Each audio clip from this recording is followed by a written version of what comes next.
Halo semuanya, kami peserta Latsar CPNS tahun 2021 PPSDM Regional Bandung. Kami dari kelompok 1, saya Nesia Wulansari SPDSD. Rusti Sulistioningsi, SPD.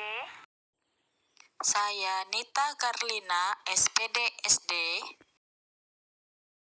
Di sini kami akan membahas analisis isu global korupsi.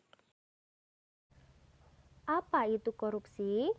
Berdasarkan Undang-Undang Nomor 39 Tahun 1999, korupsi adalah tindakan setiap orang yang melawan secara hukum, melakukan perbuatan memperkaya diri sendiri atau orang lain, atau suatu korporasi yang dapat merugikan keuangan negara. Di sini kami melakukan identifikasi isu dengan menggunakan metode pentahelik. Selanjutnya, analisis isu dengan menggunakan metode USG.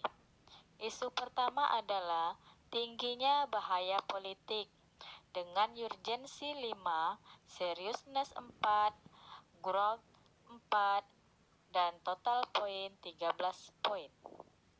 Yang kedua, kurangnya edukasi yang menitik beratkan pada perilaku, menanamkan moral dan etika yang luhur dalam diri individu sejak dini dengan urgensi 4.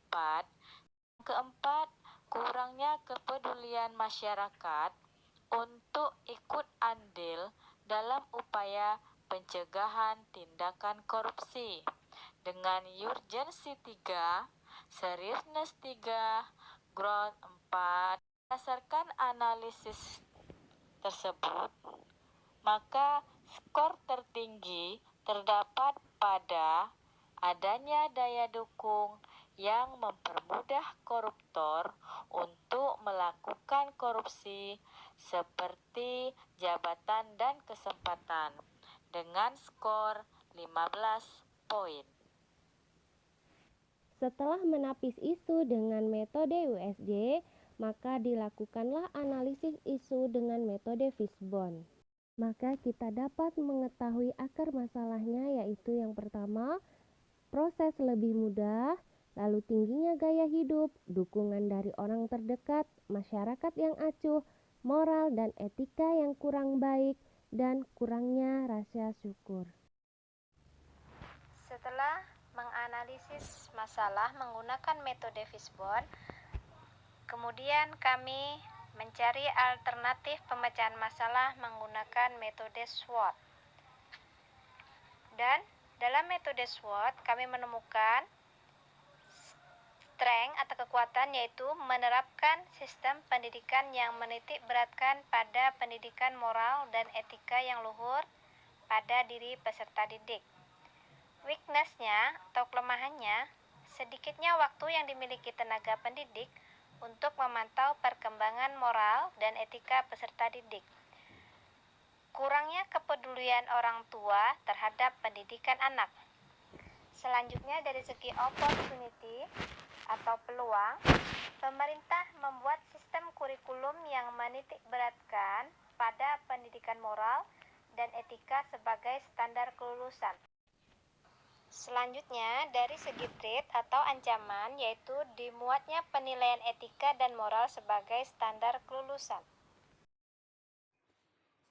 Selanjutnya, rekomendasi penyelesaian isu.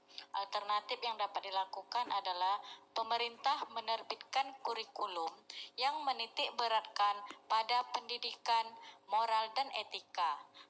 Tahap alternatif pertama, penerapan kurikulum yang fokus pada pendidikan moral.